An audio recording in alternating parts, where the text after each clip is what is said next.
Let's get it. Let's get it, boys and girls, baby.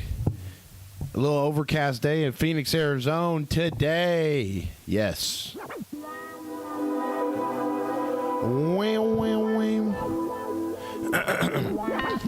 get my voice cleared up. I got the dog right here. He doesn't like the limelight. You know what I'm saying? He don't like it. We got Dolphins Bills tonight. We've got some more Bengals hope on tap for you. We've got I pulled a clip. I don't know how this works on the streaming software, if you guys will be able to hear it or not, but I'm looking forward to showing you that. Just a lot more Jake Browning Hope Core. And some predictions for tonight. I don't even know if tonight we got this Bills-Dolphins matchup probably here in about an hour and 56 minutes, something like that. And I just realized I got to pee. Dolphins plus 13. Look, I think the spread has gone down. The thing about it is, man, we got a division game. We've got a Thursday night game. It's in Buffalo. All right. And I think the only way that the Dolphins hang in this game is if they take shots early to Tyreek Hill, who has not caught a pass of 30-plus yards in longer than a calendar year. Reporters asked him about it. He got flared up. He said, y'all trying to piss me off today?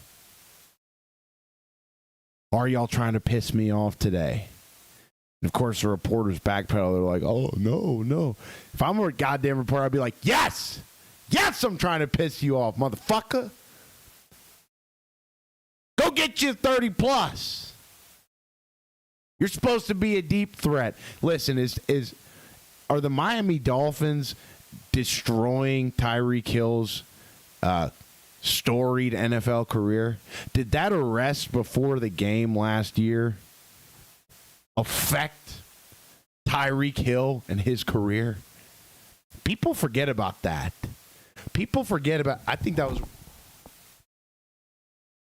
I think that was week 2, week 3 last year, something like that. It was early. I remember talking about it on the show. Excuse the mic handle in here. Lord have mercy.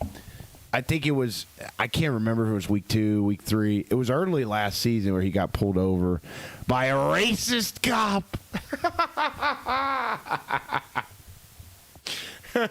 So, look, the Dolphins are going to have to take early shots here to Tyreek Hill to even have a chance. Okay? If the Bills get rolling, especially if the Bills score on that first possession, score on that second possession, they start playing Mr. Brightside, it's going to be over with. You're going nowhere. I got you for 3 minutes. 3 minutes of playtime. That's gonna be Buffalo talking to Miami. Look, man. So you got Ed Oliver out for the Bills.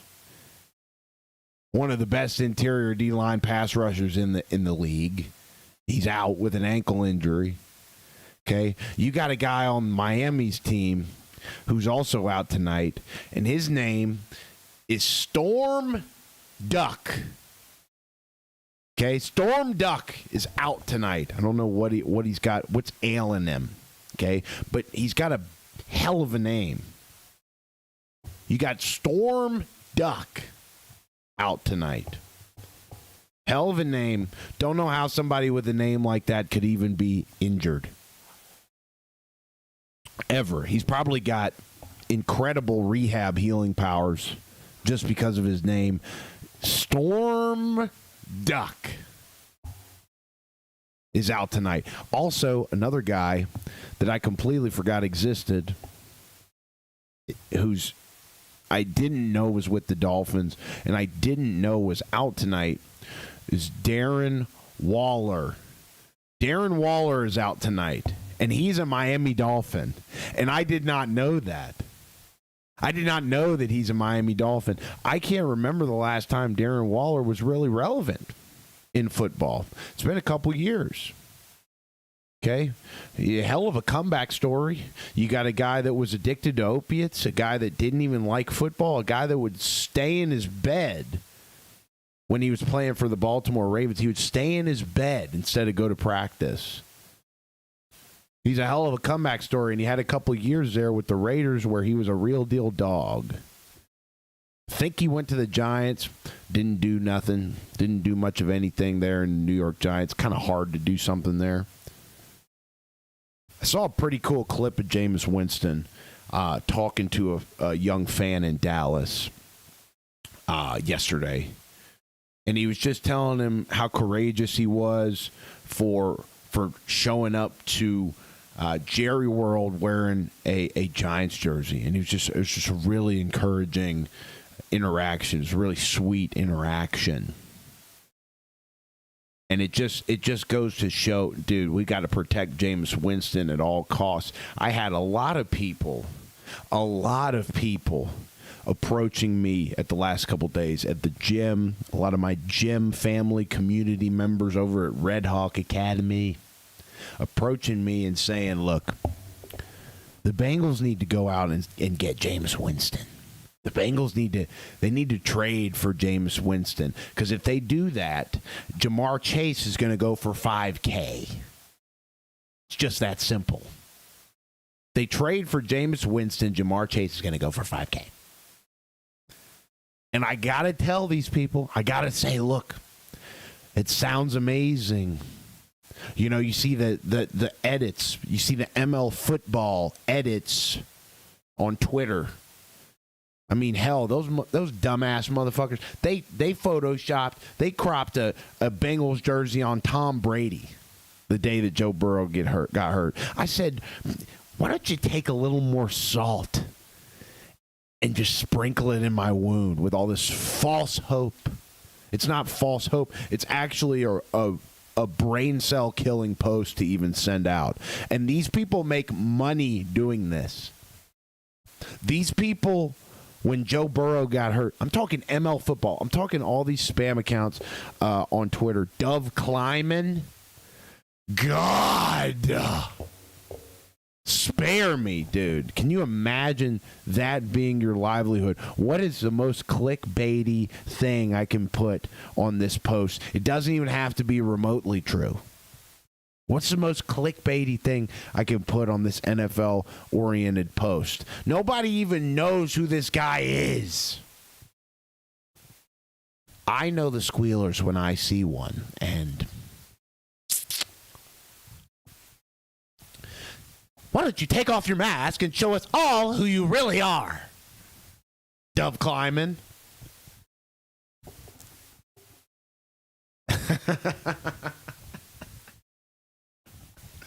Ladies and gentlemen, we are tonight's entertainment.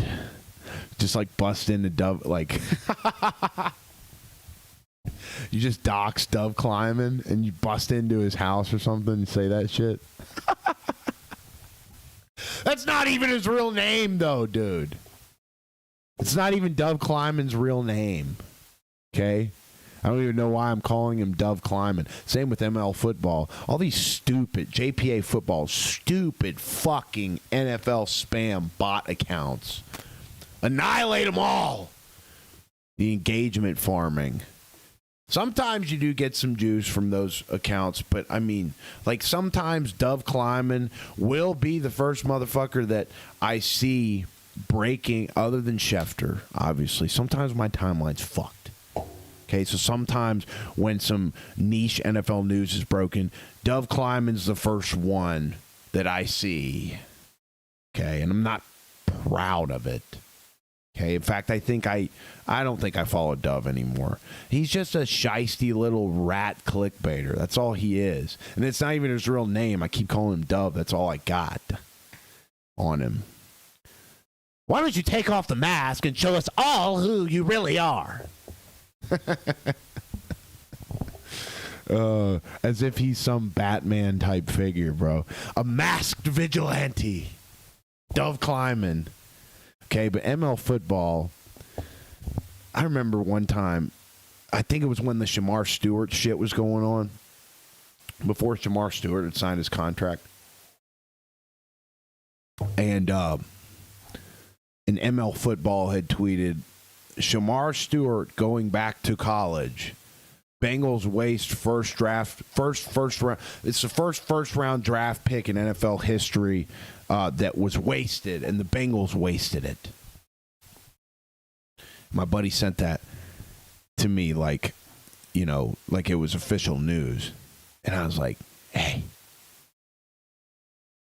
you got any other sources on that? And of course he was like, no.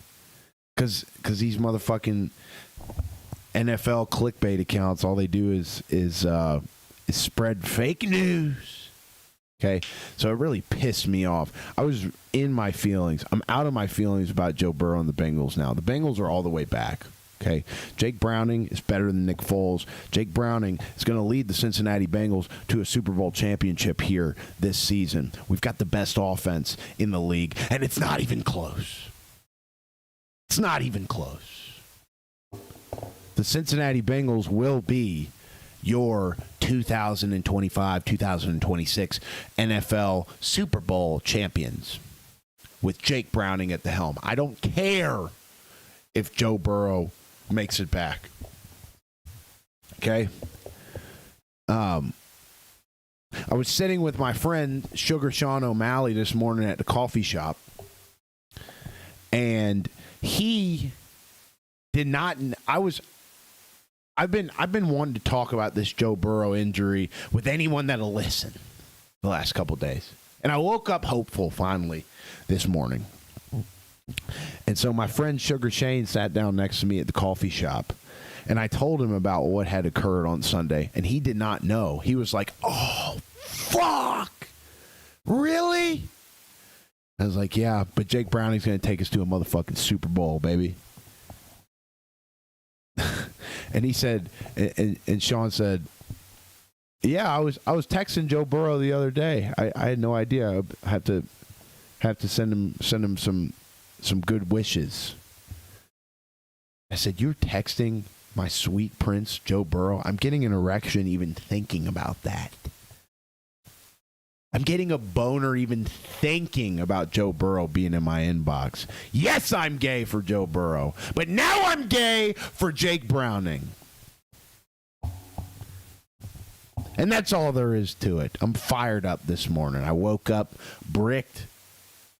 I headed outside. The sun's out now, but it's been a nice overcast morning in Phoenix, Arizona. It's been a nice overcast morning. I took my German Shorthair, who's laying right here at my feet. His name's Jasper. I took him out into the desert like we do every morning.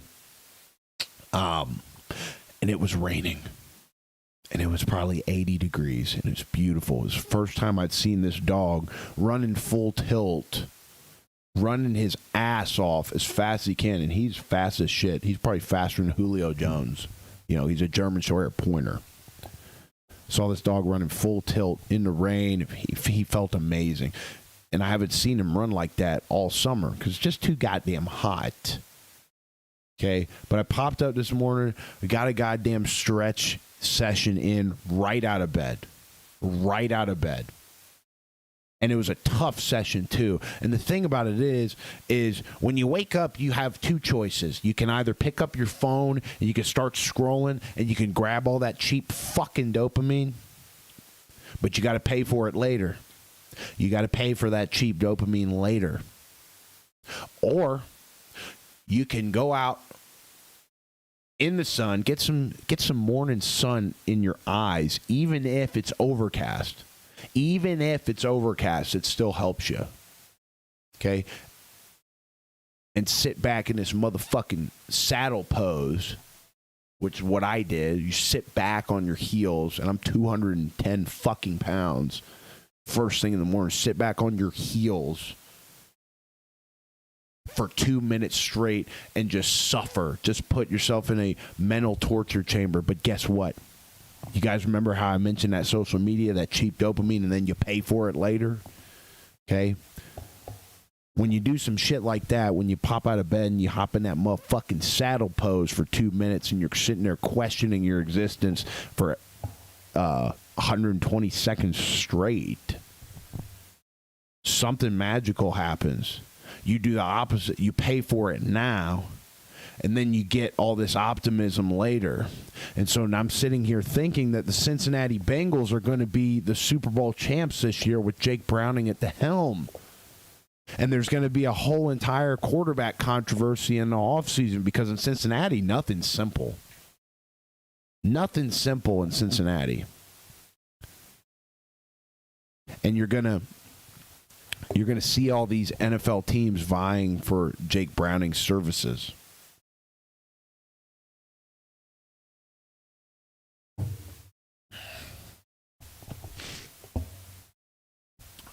Chat.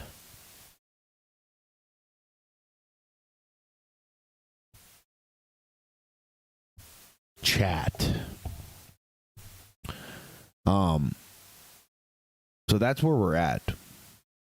I should have just kept rolling. I was on a roll there, and I told myself, the chat and the viewers sitting here in front of me, I love you guys, and I love reading any good commentary that people have to bring in the chat. Conversation starters, questions, I love it all. But to me, the chat is a bit like, not the chat, the viewer count. It's a bit like Medusa. Okay, you stare at it, and then all you can think about is like, oh, what the fuck did I say to get all these people to drop off out of the chat? But you can't control it. So it's a moot point, and that's why it's rat poison. So we got an 11.5, 12.5 point spread in the game here in a couple of hours. It's a huge fucking spread. It's a giant ass spread. Especially for a division game, especially for a Thursday night game, especially for a pro football game. So I'm starting to learn, okay? And the only reason I even mention betting lines is to gauge public sentiment.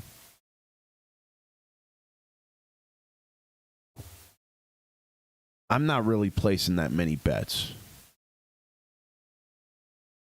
Because I just see it as a fool's errand. I just see it as something that is going to cost me money. No matter how much I know about football, these guys are going to engineer these betting lines to shoot my cortisol to a level that I'm not comfortable with. You know, even if I bet $50, you know, it's still going to piss me off if I lose. I'm still going to be invested in the game. And some people say that's a good thing. I don't like being attached to outcomes. Unless it's Cincinnati. Unless it's the Bengals. You know, because that's just by default. And the Bengals, I talked about it yesterday. I'm going to talk about it today. I'll probably talk about it tomorrow. The Bengals are going to beat the Vikings on Sunday. The Bengals are going to beat the Broncos in week 4. Okay? And then they got 2 tough games in Detroit week 5 and Green Bay week 6, 2 NFC North matchups.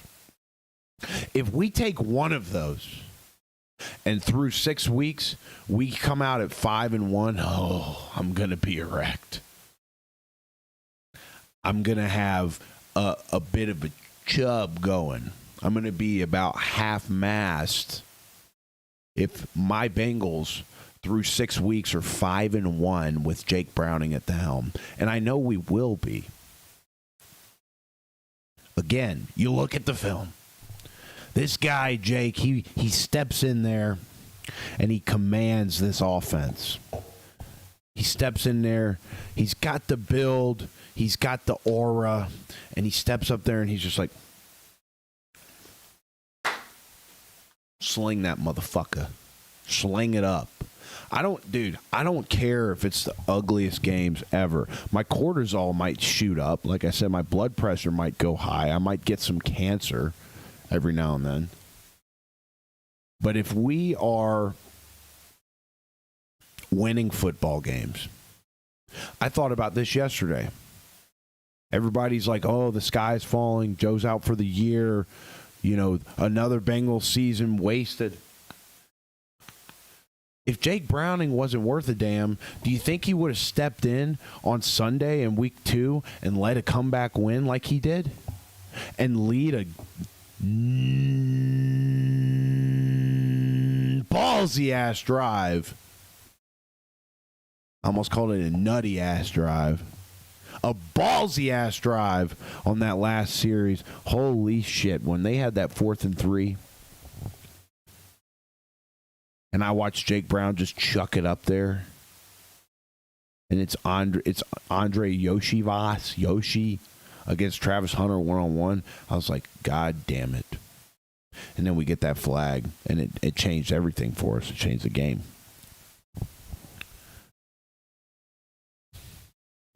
I'm very optimistic. I woke up very, very, very optimistic this morning about my Cincinnati Bengals, about the state of the entire NFL season.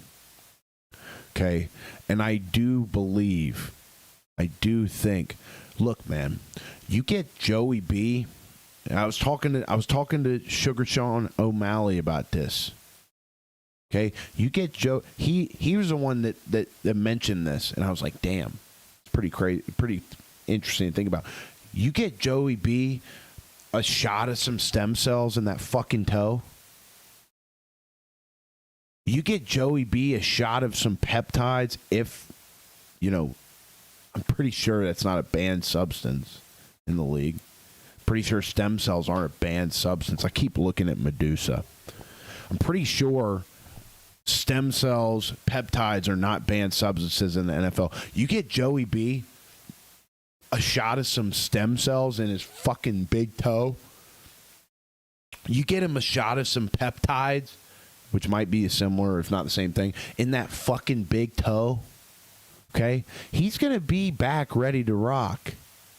I know 3 months is the bare minimum, but I'm sitting here thinking he might be able to make it back. But guess what? Even if he's out for the year, I'm confident in riding with Jake Browning.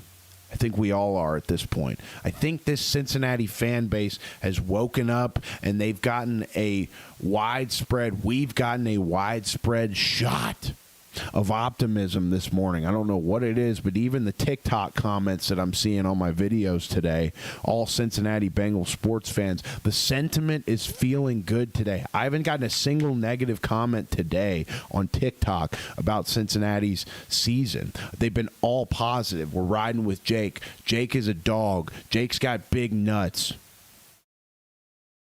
And dude, you think about it, like if Joey B gets a shot of some stem cells in that, if Joey B gets a shot of stem cells in that fucking big toe, right? My boy Shug was the one that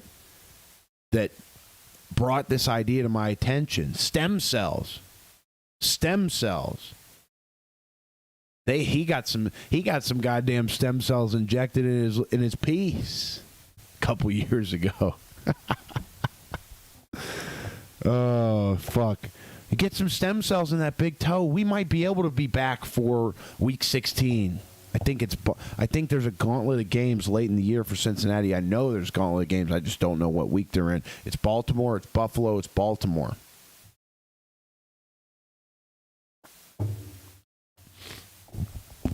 And do I think this defense has got the capacity to step up with some juice? Absolutely. I've been down on this defense all off season. But their play the first 2 weeks of the season, where the Bengals have had to ride on them, rely on them, and they've come through 2 weeks in a row. I don't care about the quality of the teams, the perceived quality. Okay? Yes, in pro football, objectively, they might be two shitty teams, but it's still pro football. People forget when talking about this shit, when analyzing this shit, that it doesn't matter if it's the 32nd best team in the league. These guys are still the best players in the fucking world. And this defense for Cincinnati has stood tall when the team needed them 2 weeks in a row. And this defense is why the Bengals sit at 2-0. And they're going to be 3-0 after this week. And they're going to be 4-0 after the Denver game. I'm calling it right now. Book it. Cincinnati Bengals in 2025 are starting 4-0. I can't speak on the Lions game week 5. I can't speak on the Packers game week 6. 4-0. Book it. I'm accounting for 2 games that haven't happened yet. It's pro football. Obviously, anything can happen. I'm not backtracking. I'm just saying. Don't come into my comments if some fluky shit happens. You know what I mean? Don't do it. Big Lance in the chat. What's up, brother? Appreciate you popping in. So, you know, tonight's game, being in Buffalo, that's going to be a factor. My Pop Warner team has practice at 6 p.m. my time, 9 p.m. Eastern during the game. That's going to be a factor for me.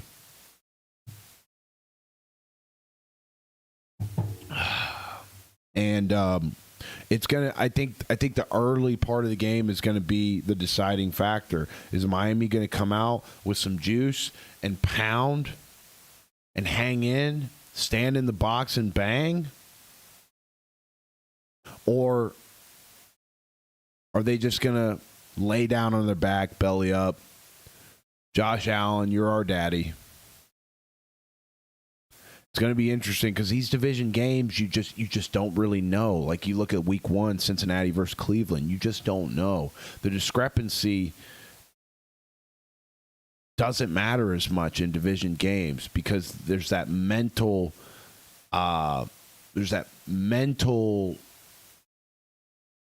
emotional, spiritual difference in knowing that we're familiar with this team. We're familiar with this organization. We see them twice a year.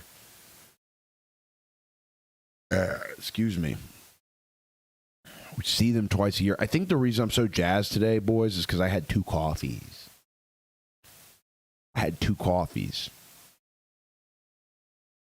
My friend Sugar Shane, he got himself a coffee with it was one of those coffees that they got the coffee at the bottom and then they got all the milk and the cream like for the rest of the drink. And he was like, can I get a Washington? Can I get a Washington? And I said, what's a Washington? And he told me, I said, that sounds pretty good. I get a Washington as well. Can I get a Washington? And, of course, everybody was kind of not agitated. It's fun to say it that way. I wasn't raised saying it that way. Obviously, I know it's Washington. I'm looking at a picture. I'm not bullshitting right now. I'm looking at a picture in my studio of George Washington. You know, some people are like, it's Washington. I know, Washington. I'm going to wash my clothes, motherfucker.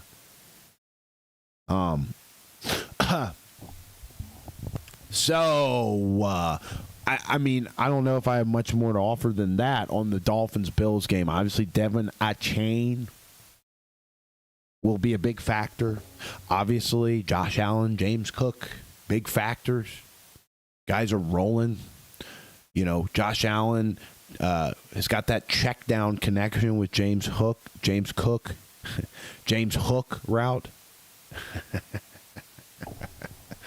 Just come out of the backfield and run a James Hook.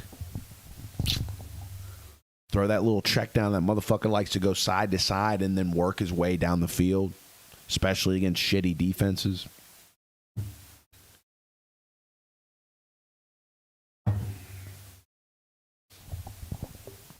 But he's on my fantasy team.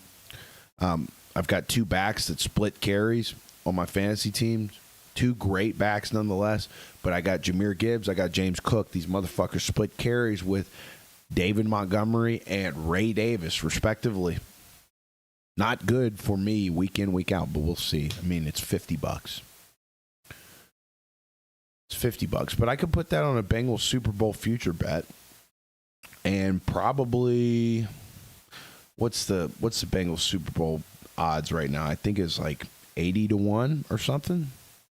$50 times I think it's 80-1. Something like that. I know that the Bengals are like 30-1 to even win the AFC now that Joe Burrow's down 35-1. So $50 times 35, $50 times 80. It's a good chunk of change. Decent chunk. I don't know of many other. Oh yeah, I know the Colts are playing the Titans this weekend. And I saw some article with some jerk-offs from The Athletic. New York Times owned The Athletic, a failing news outfit. They have left-leaning football analysis. Go woke, go broke. That's what they say. No, but these people at The Athletic, they got and I don't mind The Athletic. I actually read The Athletic to prep for the show at times. It's like Paul Dehner, who's the Cincinnati Bengals beat writer for The Athletic. It does a really good job. I'm pretty sure I've shouted him out on the show before. He does a really good job. But some jerk-offs over at The Athletic. I read an article this morning, and they're like, our in-house betting analysts. Like, shut the fuck up. You think any of these guys know any better about betting than you or me? No, they're just wasting their time reading and writing about it. The house always wins. I will say, though, the Bengals being a 3-point dog, and I talked about this yesterday. Okay, Trump hands. Talked about this yesterday. Bengals being a 3-point dog. Absolute travesty. Okay, absolute travesty for the Vegas books because if the people of the public are smart, they will take advantage of that line. Carson, human turnover Wentz, thinks that God will save him whenever he goes out onto the NFL field and doesn't have to prepare. I'm just talking out of my ass. There's just something about Carson Wentz that's always bothered me. You know, I was raised Christian. I got no problem with Christians. It's just something about him that bothers me. I feel like he thinks old Gotti boy is going to save him. And then he throws a bunch of interceptions. But that's just me. I'm pretty sure his wife is from my hometown, Lexington, Kentucky. And I'm pretty sure they met at some like Young Life camp. I went to one of those camps one time when I was in high school, an impressionable high school student. Very cringy. Very, very cringy. Grooming young people. That's it's just part of the game, man. Just part of the game. What else?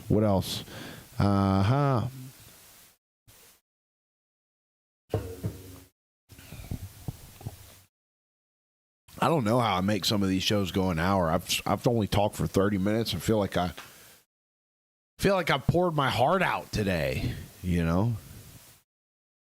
Feel like it's one of those things. We probably got some good clips out of the show already today. Probably got some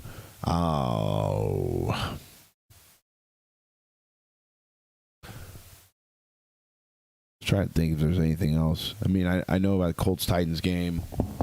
Like, why would you not go with Indy? The way they've been playing.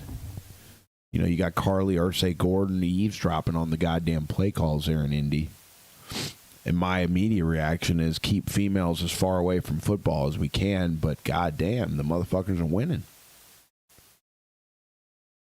They're moving up the NFL power rankings. The Bengals ain't. Maybe the Bengals need to... No, actually, I would take Jake Browning 1,001 times over Anthony Richardson. I really would. What NFL quarterbacks that are starters, that are perennial starters, is Jake Browning better than? He's better than Tua. He's better than Joe Flacco. I think he's probably better than Kyler Murray. I think he's probably better than Brock Purdy. I think he's probably better than Geno Smith. I think, let's go to, let me think, NFC West, NFC East. I think at this juncture, he's probably better than Russell Wilson.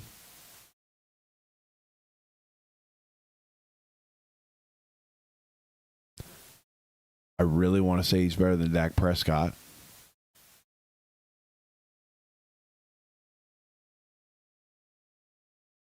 Who's that last NFC East team? You got Dallas, you got New York, you got Washington, you got...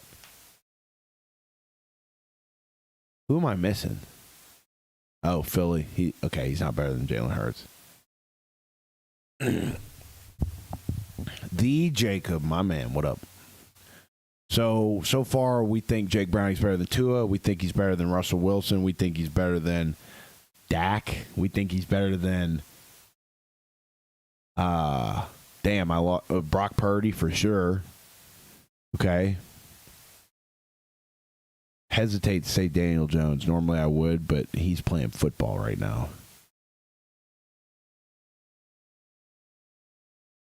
God damn, he's better than Trevor Lawrence for sure. Just beat him.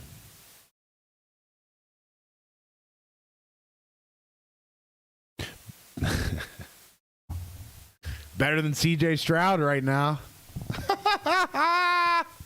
If I clip this, boy, it's going to piss so many people off. It'd be awesome. You don't know ball. You don't know ball. Who else is he better than? AFC East. He's better than Drake May. And we're talking about Jake Browning, by the way, for anyone new to the show. Better than Tua. Better than Russell Wilson. He's better than Brock Purdy. He's better than Dak. He's better than Drake May. He's better than Kyler Murray. That's 6. Let me think. He's better than Geno Smith. That's 7.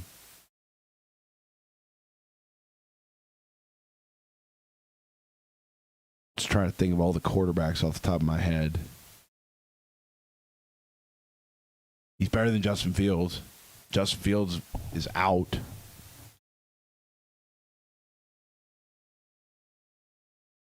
Let me think. Better than Joe Flacco. That's 9. Rich Eisen said it. Rich Eisen said it the other day. He's better than a third of the starting quarterbacks in the league. I agree. We just came up with about 9 off the top of our head. That's about a third. So, that's just could be bias, but also could be fact. There's a lot of sports talking heads that are completely navigated by bias, like Skip Bayless. So why can't we be one of them? Why can't the Cincinnati Bengals be the 2025 Super Bowl champs? Tell me why they can't. This defense is carried, boy. This defense has carried this team for the first 2 weeks. Jordan Battle has been one of the biggest difference makers on this defense, and I will bring my hat to the table and say that I was wrong about Jordan Battle. And I hope he doesn't see this and get complacent and then lay an egg and make me look like an ass. Okay, but I don't think he will. His brother makes him look like an ass. You ever see Jordan Battle's brother, Jalen, on Twitter?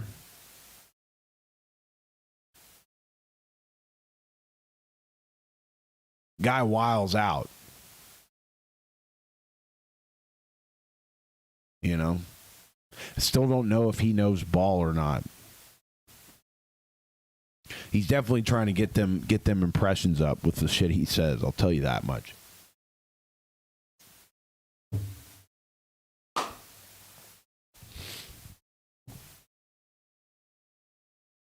I think I'm going on. Let me think. I haven't had nicotine for 4 or 5 days in a row right now. It's the longest I've gone in years. I got some new nicotine pouches coming in tomorrow. They're called Athletic Nicotine. My friend Sean is an investor in the company, and he put me on. He told me I need to get some, so I did. I ordered some, and they will be here tomorrow. Some little 3 milligram pouches with apparently the cleanest ingredients in the game. The cleanest. Stop. That's racist. The cleanest ingredients in the game. Athletic Nicotine. I'm not going to turn this into a commercial, but goddamn, when we're popping off in a year, 2 years, 3 years, maybe we get a little brand deal going with them, and they can start sending it to me for free. Okay, but in order to do that, anybody that's in here watching that's not subbed to the channel, y'all got to sub to the channel, boy. You got to sub. Click that button, sub to the channel.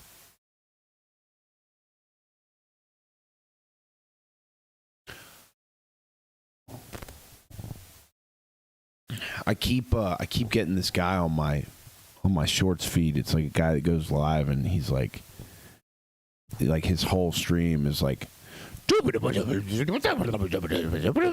literally doing that for like hours. And I don't know, maybe I can't confirm because I don't.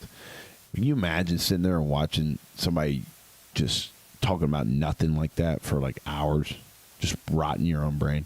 Maybe that's what listening to me is like. I hope it isn't, but it could be. You know what I mean? We try to talk. We try to have something to talk about here. Football is typically that constant. You know, throw in a little health here and there. I love to get sunlight in my eyes. I love to get that cold plunge going. I love to get that meditation going. I love to get that journaling and writing down going. Sometimes when I journal, I kind of press down on the page too hard. I kind of get in that flow, and I want to just fucking write. You know what I mean? So yeah, I mean, this Dolphins-Bills game is going down here in about an hour 15, I'd imagine, maybe like hour and a half tops. So I guess I could try to cut up some clips for that game before then, previewing that game. It's so nice having a daily live show when you're talking about football, because you can get all your thoughts out in real time to people in a timely manner because it's in real time. And I've been doing this long enough that I feel like I can carry a show. You know, we've been doing this show about a year and a half, maybe longer. And obviously for the first, I mean, really, we started doing the live Monday through Friday. This is the third week. So we're just getting started objectively on this shit. But we've been doing this show for a lot longer. It was just tough having a football-based show where you got to upload the show to the editor. And then, you know, I love my editor to death. He's the best. You know, but you got to upload it to him. You know, he's got a life, so the turnaround for the episode takes a couple days, and there's really not even that much to edit, cut out. The only thing that was different about the show as a regular, call it regular podcast, was we would throw like some videos on the screen, and I'm pretty sure I'm starting to figure out how to do that now. And I actually have a video for you guys today. And like I said, I'm figuring it out. So anybody that's in here watching, I'm not trying to engagement bait right now. I'm not trying to engagement farm right now. I need you guys to let me know, for my own sake, to help me in the chat, if you guys can hear the audio to this video. You guys got it? Good. Let me know. Seriously, let me know if you can hear the audio. Is that related? That's not true. Is that related? I don't know. I'm not an expert on But it. you guys might be able to. You're not an expert on dick shrinkage? No. Yeah, man, my dick's really little right now, but it's crazy. It's crazy. It's little, but it attacks. But Joe, we're walking along down the Hey, let's street. let's cross over here so I can get a cup of coffee. Sure, I'd like one too. We're walking on Sunset Strip. Alex Jones is in performance mode, ladies and gentlemen. If you could just be yourself all the time, wouldn't that be better? Then every now and then you pull out your chest and become Alex Jones on the radio. I am being myself. Exposing the truth. He's going to kick my ass. Look, he's about to go. I had a sprawl. I got nervous there. I had to get low. I was only going to do something. Actual He podcast pulverized my head on the episode. concrete. Come on, buddy. You know I wouldn't do that to you. That's just this guy. This guy's aggressive. I'm going to get him. Here we go. Come on, Jimmy. You know what's weird, though? Could you guys hear the audio to that? Anybody that just watched that video with, I mean, I can't hear the audio, but my streaming software is weird. It's showing like feedback on the panel where I input the video. But yeah, anybody that just watched that with me, let me know if you could hear that. That would help me out a lot. But I won't hold up the show. Anybody that watched that with me, just let me know if you can hear the audio to that video or not. And I guess on the replay, on the YouTube replay, we'll be able to know. But anyway, boys and girls, I think that's going to be all for today. I think we covered some good ground today. We'll obviously see what happens in this Bills-Dolphins game tonight.